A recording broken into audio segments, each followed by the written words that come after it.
ఇవ్వాలని చెప్పి ఆనాడు ఆ బిల్లును నిరసిస్తూ సెలెక్ట్ కమిటీకి పంపించాలని కూడా రాజ్యసభలో అప్పటి మా నాయకుడు కేశవరావు గారు మాట్లాడారు.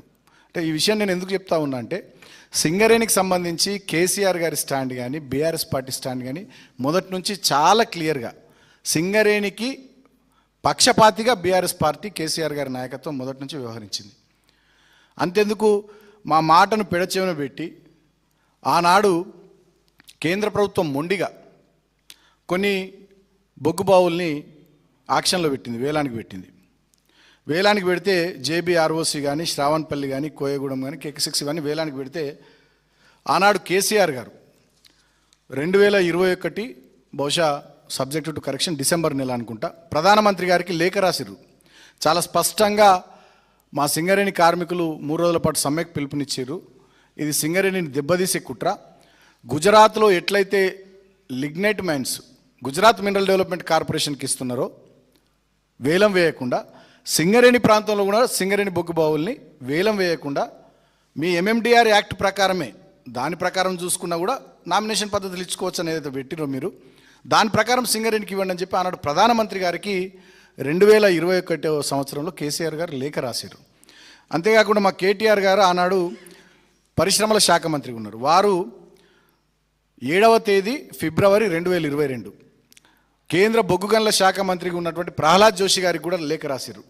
సింగరేణి ప్రాంతంలో ఉన్నటువంటి బొగ్గు బావుల్ని సింగరేణి సంస్థకే ఇవ్వాలి తప్ప వేలంలో పెట్టొద్దు, సింగరేణిని దెబ్బగొట్టకండి అని చెప్పి ఆనాడు కేంద్రంలో ఉన్నటువంటి బీజేపీ ప్రభుత్వానికి కేంద్ర మంత్రులకు లేఖలు రాసినటువంటి సందర్భాలు నేను గుర్తు చేస్తూ ఉన్నా. అంటే ఒకవైపు సింగరేణి కార్మికుల సంక్షేమం, ఇంకోవైపు సింగరేణి సంస్థను పరిరక్షించుకోవడం అనే లక్ష్యంగా ఆనాడు బీఆర్ఎస్ పార్టీ 10 సంవత్సరాలు మేము పనిచేసినాం. కానీ ఇవాళ కాంగ్రెస్ అధికారంలోకి వచ్చిన తర్వాత సింగరేణిలో మొత్తం స్కాములు తప్ప స్కీములు లేవు, అన్ని కుంభకోణాలే సింగరేణిలో. ఒకనాడు బంగారు గనిగా బీఆర్ఎస్ హయాంలో వెలుగొందినటువంటి సింగరేణి ఇవాళ కుంభకోణాల ఖనిగా మారిపోయింది. ఆనాడు 3,200 కోట్ల లాభాలతో ఉన్నటువంటి సింగరేణి సంస్థ ఇవాళ 4,300 కోట్ల ఓవర్ డ్రాఫ్ట్కు పోయినటువంటి పరిస్థితి. ఆనాడు మేము తెచ్చినటువంటి మెడికల్ బోర్డు ద్వారా కారుణ్య నియామకాలు ఏవైతే చేసినామో ఇవాళ వాటిని కూడా ఆపేసారు. గడిచిన 2-3 నెలలుగా సీరియస్గా బీఆర్ఎస్ పార్టీ టీబీజీకేఎస్ పోరాటం చేస్తే మొన్నేదో 330 మందికి శ్రీరాంపూర్కి పోయి డిప్యూటీ సీఎం గారు 3-4 మంత్రులు ఏదో కొంతమందికి ఉద్యోగాలు ఇచ్చినట్టుగా ఏదో తమాషా చేసిరు తప్ప గతంలో మేము పెట్టినట్టుగా మెడికల్ బోర్డు పెట్టి సింగరేణి కార్మికుల పిల్లలకు డిపెండెంట్ ఎంప్లాయ్మెంట్ ఇస్తున్నటువంటి పద్ధతే లేదు. మరి ఎట్లా చూస్తున్నారు వీళ్ళు సింగరేణిని? కార్మికుల సంక్షేమం లేదు, సింగరేణి సంస్థ పరిరక్షణ లేదు, అన్ని స్కాములే.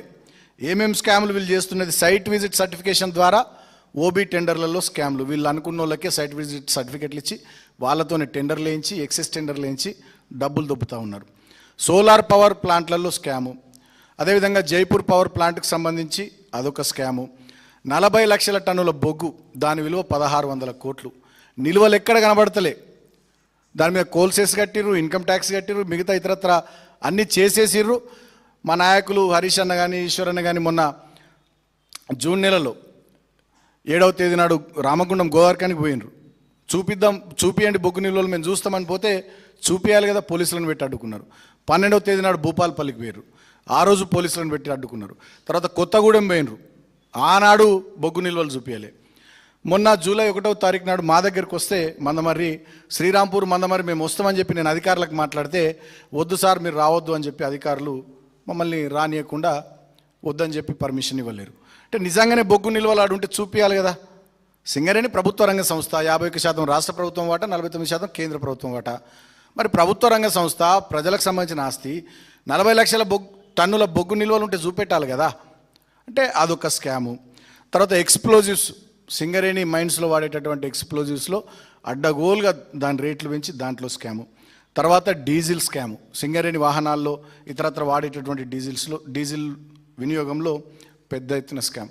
అంటే ఒకనాడు స్కీములకు నిలయంగా ఉన్నటువంటి సింగరేణి ఇవాళ వీళ్ళు వచ్చిన తర్వాత, కాంగ్రెస్ వచ్చిన తర్వాత స్కాముల మయంగా మారిపోయింది.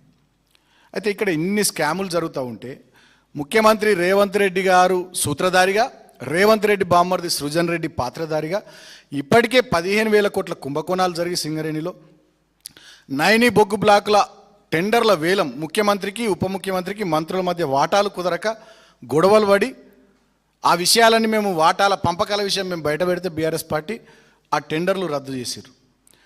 ఈ స్కాముల మీద, ఈ టెండర్ల రద్దుల మీద, జరుగుతున్నటువంటి దురాగతాల మీద మా పార్టీ వర్కింగ్ ప్రెసిడెంట్గా కేటీఆర్ గారు ఈ 40 లక్షల టన్నుల బొగ్గు మాయమైన దాని మీద బొగ్గు శాఖ మంత్రి కిషన్ రెడ్డి గారికి లేఖ రాశారు, హరీష్ రావు గారు లేఖ రాశారు. మరి నిజంగానే వారికి చిత్తశుద్ధి ఉంటే వారు చేయాల్సింది ఏంది? సిబిఐ విచారణనో కేంద్ర విజిలెన్స్ సంస్థ విచారణను చేపియాలి కదా. అది చేపించకుండా కిషన్ రెడ్డి గారు రేవంత్ రెడ్డి గారికి లేఖ రాస్తారు. అంటే దీన్ని ఎట్లా అర్థం చేసుకోవాలి? 49% వాటా ఉన్నటువంటి కేంద్ర ప్రభుత్వము ఇక్కడ అవినీతి జరుగుతూ ఉంది, మీరు చర్యలు తీసుకోండి అని చెప్పి మా వాళ్ళు లేఖలు రాస్తే ఇక్కడ ఏదో జరుగుతుందట చూసుకోండి అని చెప్పి రేవంత్ రెడ్డికి కిషన్ రెడ్డి గారు లేఖ రాస్తారు. అంటే దొందే ఇద్దరు, బడే బాయ్ చోటే బాయ్, మధ్యలో మిడిల్ బాయ్ కిషన్ రెడ్డి అందరూ కలిసిపోయి ఇవాళ సింగరేణిని స్కామ్లమయం చేసిరు. సో గడిచిన ఒక 2-3 నెలలుగా సిరీస్ ఆఫ్ యాక్టివిటీస్ సింగరేణి ప్రాంతంలో బీఆర్ఎస్ పార్టీగా టీబీజీకేఎస్గా మేము తీసుకొని ఫైట్ చేస్తూ ఉన్నాం కార్మికుల పక్షాన. కాబట్టి ఇవాళ ఫేస్ సేవింగ్ కోసం తాడిచెర్ల 2 బొగ్గు బ్లాకును నామినేషన్ పద్ధతిలో సింగరేణికి అప్పచెప్పినామని హడావిడి చేస్తూ ఉన్నారు. ఒకవైపు కిషన్ రెడ్డి గారు మేమే తెచ్చినామని బట్టి గారు. నేను అడుగుతా ఉన్నా, ఇచ్చేటైన ఆయన తెచ్చేటైన మీరే అయితే జేబీ ఆర్ఓసి 3, అదేవిధంగా శ్రావణపల్లి ఓసి, కోయగూడెం 3, కేకే 6, మరి ఇవి 4 ఉన్నాయి కదా గతంలో యాక్షన్కి పెట్టినాయి. దాంట్లో 2 వేరే వాళ్ళు వచ్చి వాళ్ళు పని చేసుకుంటలే వెళ్ళిపోయారు, ప్రైవేట్ వాళ్ళు. టైం కూడా పూర్తయింది. మరి వాటిని కూడా నామినేషన్ పద్ధతిలో కేటాయించవచ్చు కదా. నేను అడుగుతా ఉన్న మంత్రి కిషన్ రెడ్డి గారిని, అడుగుతా ఉన్న డిప్యూటీ సీఎం బట్టి గారిని, మీరు తెచ్చేటోళ్ళే వాళ్ళు ఇచ్చేటోళ్ళే అయితే 3 ఏళ్ళు ఏం చేసిరు? గుడ్డిగురాల పళ్ళు దోమినరా? బీఆర్ఎస్ పార్టీ టీబీజీకేఎస్ ఇవాళ సింగరేణి ప్రాంతంలో పెద్ద ఎత్తున పోరాటం చేస్తూ ఉంటే మెడికల్ బోర్డు ఏమైంది? ఈ స్కామ్ల సంగతి ఏంది? 40 లక్షల టన్నుల బొగ్గెట్ల మాయమైంది? సింగరేణిని అదానికో అంబానికో అప్పజెప్పేటట్టు ప్రయత్నాలు జరుగుతూ ఉన్నాయి. కుక్కను చంపే ముందు పిచ్చి కుక్కను ఎట్లా ముద్ర వేస్తారో ఇవాళ సింగరేణి సంస్థను ఆ రకంగా నష్టాలమయం చేసి ఇక ఇది మనతోని కాదని చెప్పి మెల్లగా ప్రైవేట్కి అప్పచెప్పే కుట్ర మీరు చేస్తున్నారని 2-3 నెలల నుంచి బీఆర్ఎస్ పార్టీ టీబీజీకేఎస్ పోరాటం చేస్తే దానికి జడుచుకొని ఫేస్ సేవింగ్ కోసం ఒక తాడిచెర్ల 2 బొగ్గు బ్లాకు నామినేషన్ పద్ధతులు ఇచ్చారు. ఇవాళ మేము డిమాండ్ చేస్తూ ఉన్నాం బీఆర్ఎస్ పార్టీగా, సింగరేణిలో జరిగినటువంటి స్కాములన్నిటిపైన సిబిఐ విచారణ చేయించండి కిషన్ రెడ్డి గారు, లేదా విజిలెన్స్ సంస్థలతో విచారణ చేయించండి. మేడిగడ్డలో 2 పిల్లర్లు గుంకితే దన్న నురుకొస్తుంది కానీ ఎన్డీఎస్సీఏ. లక్షల కుటుంబాలు ఆధారపడ్డటువంటి సింగరేణి, తెలంగాణలో 9 జిల్లాల్లో విస్తరించున్నటువంటి సింగరేణి, 11-12 అసెంబ్లీ నియోజకవర్గాలు డైరెక్ట్గా, 13-14 అసెంబ్లీ నియోజకవర్గాలు ఇండైరెక్ట్గా, 46,000 కార్మిక కుటుంబాలు, 20-30 వేల కాంట్రాక్ట్ కార్మిక కుటుంబాలు, 40-50 వేల రిటైర్డ్ కార్మిక కుటుంబాలు, 1,00,000 కుటుంబాలు డైరెక్ట్గా, ఇంకొక 5-6 లక్షల కుటుంబాలు ఇండైరెక్ట్గా, మొత్తం ఆ ప్రాంతంలో ఒక 15-20 లక్షల కుటుంబాలు సింగరేణి మనుగడ మీద ఆధారపడి జీవితాన్ని బెల్లంపల్లి, ఆసిఫాబాద్ నుంచి మొదలుకుంటే సత్తుపల్లి, కొత్తగూడెం దాకా కొనసాగిస్తున్నటువంటి తరుణంలో ఆ సంస్థలో జరుగుతున్నటువంటి అవినీతి మీద విచారణ జరిపించే బాధ్యత కిషన్ రెడ్డి గారు మీ మీద లేదా? కేంద్ర ప్రభుత్వం మీద లేదా? నేను అడుగుతా ఉన్నా. మేడిగడ్డలో 2 పిల్లర్లు గుంగితే ఉరికొస్తుంది ఎన్డీఏ ఒకటే రోజులో. సింగరేణిలో ముఖ్యమంత్రి బామ్మర్ది సృజన్ రెడ్డి పాత్రధారిగా, ముఖ్యమంత్రి రేవంత్ రెడ్డి సూత్రధారిగా ఇవాళ స్కాములు జరుగుతూ ఉంటే, 15,000 కోట్ల కుంభకోణాలు జరుగుతూ ఉంటే, నైని బొగ్గు బ్లాక్ టెండర్ల వేలం రద్దయితే సిబిఐ ఎందుకు వేయరు విచారణ? కేంద్ర విజిలెన్స్ సంస్థలతో ఎందుకు విచారణ జరిపించరు? నేను అడుగుతా ఉన్నా. అమిత్ షా గారు వచ్చి తిడతారు ఇక్కడ ఆర్ఆర్ ట్యాక్స్ అని, ప్రధానమంత్రి మోడీ గారు వచ్చి తిడతారు ఆర్ఆర్ ట్యాక్స్ అని. ఇవాళ ఆధారాలతో సహా మా హరీషన్న పవర్ పాయింట్ ప్రజెంటేషన్ ద్వారా మొన్న మా దగ్గర మందమరిలో కానీ, కేతన్పల్లి మున్సిపాలిటీ పరిధిలో, గోదావరిఖనిలో, భూపాలపల్లిలో, కొత్తగూడెంలో ఆధారాలతో సహా సింగరేణిలో ఎట్లా స్కాములు జరిగినాయని రైట్ టు ఇన్ఫర్మేషన్ యాక్ట్ ద్వారా వివరాలు తీసుకొని ప్రజెంట్ చేస్తే, బయట పెడితే ఎందుకు వీటి మీద మీరు కేంద్ర ప్రభుత్వ సంస్థలు దృష్టి సారించరు? ఎందుకు విచారణ జరిపించరని నేను కేంద్ర మంత్రి కిషన్ రెడ్డి గారిని అడుగుతా ఉన్నా. మీకు రేవంత్ రెడ్డి గారికి ఉన్నటువంటి లోపల సంబంధం ఏందని నేను అడుగుతా ఉన్నా. రేవంత్ రెడ్డిని, కాంగ్రెస్ ప్రభుత్వాన్ని రక్షించే ప్రయత్నం కిషన్ రెడ్డి గారు మీరు ఎందుకు చేస్తున్నారని అడుగుతా ఉన్నా. మీకు ఈ అవినీతిలో వాటా లేకుంటే, భాగస్వామ్యం లేకుంటే సిబిఐ విచారణకు సింగరేణిలో ఎందుకు ఆదేశం ఇస్తలేరు? మీరు కేంద్ర విజిలెన్స్ సంస్థల విచారణకు ఎందుకు మీరు ముందుకు వస్తలేరో ఇవాళ నేను అడుగుతా ఉన్నా. ఇవాళ సింగరేణి కార్మికులకు, తెలంగాణ ప్రజలకు అర్థమైపోయింది. కిషన్ రెడ్డి గారు, రేవంత్ రెడ్డి గారు బాయి అలాయ్ బాలాయి తీసుకున్నారు. ఇద్దరు కలిసి సింగరేణిలో ఈ రకమైనటువంటి కుట్రలకు పాల్పడుతూ ఉన్నారని వాళ్ళు అర్థమైంది. నేను ఇంకొక విషయం కూడా గుర్తు చేస్తూ ఉన్నా. గతంలో మేము ఇచ్చిన 16,500 ఉద్యోగాల మీద ఇవాళ విజిలెన్స్ విచారణ పేరిట ఆ కుటుంబాలను వేధిస్తూ ఉన్నారు, అధికారులను వేధిస్తూ ఉన్నారు రాష్ట్ర ప్రభుత్వం. మరి గిన్ని స్కాములు జరిగినటువంటి ఈ సింగరేణిలో, ఇన్ని దుర్మార్గాలు దురాఘాతాలు జరుగుతున్నటువంటి ఈ సింగరేణిలో వీళ్ళు చేస్తున్నటువంటి అవినీతి మీకు ఎందుకు కనబడతలేదు కిషన్ రెడ్డి గారని నేను అడుగుతా ఉన్నా. కేంద్ర ప్రభుత్వం ఏం చేస్తూ ఉందని చెప్పి నేను అడుగుతా ఉన్నా. ఇప్పటికైనా మీరు కళ్ళు తెరవాలి. ఏదో ఫేస్ సేవింగ్ కోసం మీరు కాంగ్రెస్ కలిసి ఒక్క బొగ్గు బ్లాక్ను కేటాయించడం కాదు, సింగరేణి మొత్తం ప్రాంతంలో విస్తరించున్నటువంటి అన్ని బొగ్గు బావుల్ని, అన్ని ఓపెన్ కాస్ట్ మైన్స్ని సింగరేణి సంస్థకే అప్పచెప్పాలని మేము డిమాండ్ చేస్తూ ఉన్నాం. బీఆర్ఎస్ పార్టీగా సింగరేణి సంస్థకే అప్పచెప్పాలని మేము డిమాండ్ చేస్తూ ఉన్నాం. లేకపోతే ఖచ్చితంగా సింగరేణి కార్మికుల పక్షాన మేము పోరాటం చేస్తాం. ఎందుకంటే సింగరేణి అనేది తెలంగాణ కొంగు బంగారం. గతంలో సింగరేణికి సంబంధించి బీఆర్ఎస్ పార్టీ ప్రతిపక్షంగా కానీ, ఆనాడు ఉద్యమ పార్టీగా కానీ, అధికార పార్టీగా కానీ, వాళ్ళ ప్రధాన ప్రతిపక్షంగా కానీ ఒకటే స్టాండ్ మీద ఉన్నది.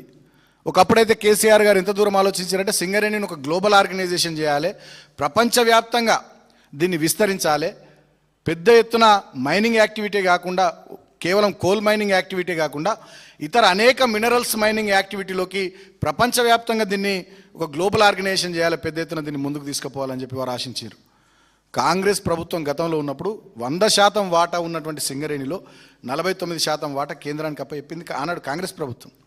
అవసరమైతే ఆ 49% వాటాను తెలంగాణ ప్రభుత్వమే తీసుకొని కంప్లీట్గా తెలంగాణ రాష్ట్ర ప్రభుత్వము, తెలంగాణ రాష్ట్ర ప్రజల ఆధీనంలో సింగరేణి సంస్థను ఉంచుకొని దీన్ని ఒక విశ్వవ్యాప్త సంస్థగా తయారు చేయాలి, లక్షలాది మంది పిల్లలకు దీంట్లో అవకాశాలు రావాలి అనేటటువంటి ఒక కల్పన, ఒక విజువలైజేషన్ ఆనాడు కేసీఆర్ గారు చేసి చాలా సుదూరంగా ఆలోచించి ఈ సంస్థను పెంచాలని చెప్పి వారు ఆనాడు అనేక రకాలైనటువంటి నిర్ణయాలు తీసుకున్నారు. కానీ ఇవాళ రేవంత్ రెడ్డి వచ్చిన తర్వాత, డిప్యూటీ సీఎం బట్టి విక్రమార్క వచ్చిన తర్వాత మొత్తం అవినీతిమయం, కుంభకోణాలమయం, కార్మికుల సంక్షేమం లేదు, ఏమీ లేదు. మేము చేస్తున్నటువంటి పోరాటాల ఫలితంగా ఇవాళ తూతు మంత్రంగా ఫేస్ సేవింగ్ కోసం ఏదో ఒక్క మైన్ నామినేషన్ మీద ఇచ్చి ఇక మొన్నటి నుంచి ఒకటే స్టేట్మెంట్లు కాంగ్రెస్ వాళ్ళు, బీజేపీ వాళ్ళు ఏదో చేసేసినామని. దీంట్లో ఇంకొక కుట్ర కూడా ఉన్నది. ఇప్పుడు సింగరేణి కార్మికులు ఏమనుకోవాలి, బీజేపీ కాంగ్రెస్ ఇక సింగరేణికి మైన్ ఇచ్చింది, రేపు దీన్ని ప్రైవేట్ పరం చేస్తలేదని చెప్పి ఒక నమ్మించే ప్రయత్నం. మెడికల్ బోర్డు పెట్టకుండా, ఉద్యోగాలు ఇవ్వకుండా కాంగ్రెస్ చేస్తున్నటువంటి దుర్మార్గం నుంచి కార్మికుల దృష్టిని మరల్చే ప్రయత్నం. బీఆర్ఎస్ పార్టీ చేసినటువంటి ఆధారాలతో సహా రుజువు చేసినటువంటి వివిధ అవినీతి అక్రమ స్కాముల నుంచి కార్మికులు, ప్రజల దృష్టిని మరల్చే ప్రయత్నం తప్ప ఇంకొకటి కాదు. మీకు చిత్తశుద్ధి ఉంటే మళ్ళీ డిమాండ్ చేస్తూ ఉన్నాం, కిషన్ రెడ్డి